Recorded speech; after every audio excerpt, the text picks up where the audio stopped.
नमस्कार दोस्तों, स्वागत है आपका जीएसए डे में। दोस्तों आज इस वीडियो में ना ही हम किसी जॉब नोटिफिकेशंस की बात करेंगे, ना ही किसी पढ़ाई लिखाई वाली बात करेंगे।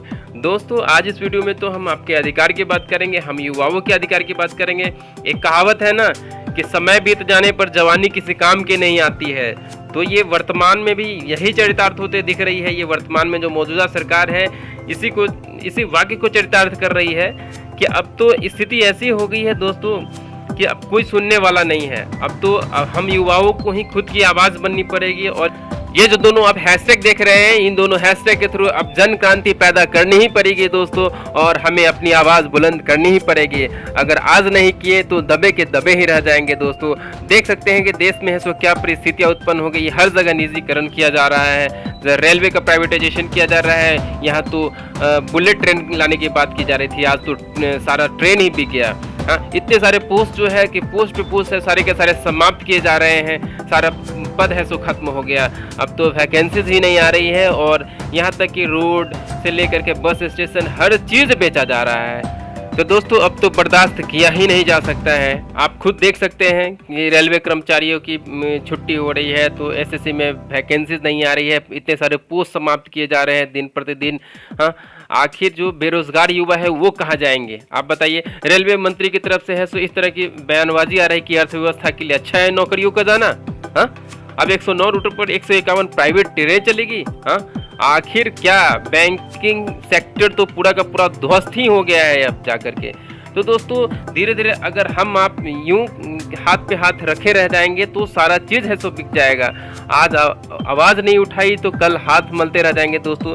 आप देख सकते हैं एग्जाम्पल के तौर पे कि एनटीपीसी 2016 में वैकेंसी जाती है, जिसमें टोटल 18,500 पोस्ट पे वैकेंसी जाती है, लेकिन 4,500 पोस्ट खत्म हो जा करके 14,000 पोस्ट ही बचती है। आखिर ऐसा क्यों होता है? क्या आपको लगता है कि तो अभी जो लेटेस्ट जो है सो एनटीपीसी की वैकेंसी आई है उसमें है सो पोस्ट उतनी ही रह जाएगी?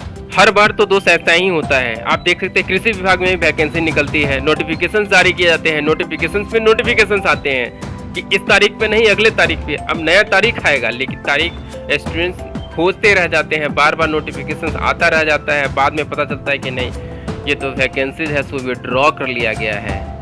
विड्रॉ कर लिया गया है दोस्तों। अब बताइए बेरोजगार युवा क्या करेंगे? हाँ बताइए, एक दो नहीं कितने सारे पोस्ट के साथ है, कितने सारे पोस्ट के साथ इस तरीके से होता है। जो पैसे होते हैं वो लोग पैसा तो वसूल लेते हैं, लेकिन पैसा वसूलने के साथ ही जब पैसा वापस करने की बात है तो 16 से 20 5 साल हो जाती है, लेकिन पैसा अभी तक वापस नहीं हो पाता है। और मैं एक छोटा सा एग्जाम्पल दिया था मैंने, ऐसा 75 विभाग है जिसके साथ ऐसा हो रहा है, और हर जगह यही देखने को मिलता है दोस्तों। तो रेलवे की स्थिति इतनी खराब हो गई, जो कि सबसे बड़ा सेक्टर है जो कि जॉब देती थी बेरोजगारों को, उसकी ये स्थिति हो गई। एसएससी की ऐसी हालत है कि एक रिजल्ट भी जारी नहीं कर पा रही है। बैंकिंग सेक्टर तो पूरा ध्वस्त का ध्वस्त ही हो गया है। आप बताइए ऐसी स्थिति में क्या करे युवा? बताइए 20 लाख करोड़ रुपया आता है, लेकिन उसमें से स्टूडेंट्स के लिए क्या आता है? आपने है सो क्या स्टूडेंट के लिए कुछ भी सोचा? कुछ भी नहीं। मैं ये नहीं कि सेंट्रल गवर्नमेंट के बारे में ही बोल रहा हूँ, स्टेट गवर्नमेंट के बारे में बोल रहा हूँ भी, कि 2014 में वैकेंसी आती है, लेकिन 14 से लेकर के 20 हो जाता है, लेकिन एक वैकेंसी क्लियर नहीं हो पाती है। जब चुनाव का टाइम आता है तो बस झुनझुना धराया जाता है स्टूडेंट्स को कि झुनझुना ले लो, वैकेंसी से आ जाती है बहुत सारी। ठीक, तो दोस्तों ये युवा लोगों को ये नेता लोग क्या कहते हैं? नेता लोग कहते हैं कि नहीं तुम लोग पकौड़ा बेचो। अरे पकौड़ा बेचेंगे हम लोग, पहले आप अपने बाल बच्चों से बेचवाओ। नहीं, आपके बाल बच्चे क्यों जाएंगे विदेश पढ़ने के लिए? तो दोस्तों एग्जाम्स में इतना कदाचार बढ़ गया है, क्योंकि उसी पैसे से वो अपने बाल बच्चों का है सो रोटी सेकते हैं। हाँ, चीटिंग रुकी नहीं दोस्तों। क्या मैं पूछता हूँ, क्या IIT, नीट, जेई, यूपीएससी का एग्जाम्स नहीं होता है? वहाँ कहाँ इतना कदाचार होता है? वहाँ कहाँ क्वेश्चन आउट होते हैं? लेकिन क्या एसएससी, रेलवे, बैंकिंग है, क्या इसकी एक एग्जामिनेशन ईमानदारी से नहीं कराई जा सकती है? ये और कुछ नहीं है दोस्तों, ये हम युवाओं के साथ मजाक है, मजाक किया जा रहा है हम लोगों के साथ। और मीडिया वाले को भी, मीडिया है जो कि चौथा स्तंभ कहा जाता है, वो भी है सो क्या बिक चुकी है दोस्तों। उसको कोई न्यूज़ नहीं है, तो बिना मतलब का जो अभी टीआरपी बढ़ाने के लिए सुशांत राजपूत वाला केस के लिए बहुत है, लेकिन हम युवाओं की आवाज़ को बुलंद करने के लिए उनके पास 1 मिनट का भी वक्त नहीं है दोस्तों। इसीलिए दोस्तों हम सबों को एक जन क्रांति पैदा करनी पड़ेगी और अपनी आवाज़ खुद ही बुलंद करनी पड़ेगी। इसलिए अगर युवा रोड पे निकल जाएगा ना तो एक जन सैलाब आ जाएगा। इसलिए जो फॉर्म भराया जा चुका है उसकी एग्जामिनेशन ली ही जानी चाहिए। और सरकार आपको जो एग्जामिनेशन सीईटी के थ्रू लेना होगा आप बाद में लेते रहना, लेकिन जो पहले जो फॉर्म भराई जा चुकी है उसका एग्जामिनेशन लीजिए, चाहे जितना जल्दी हो लीजिए आप।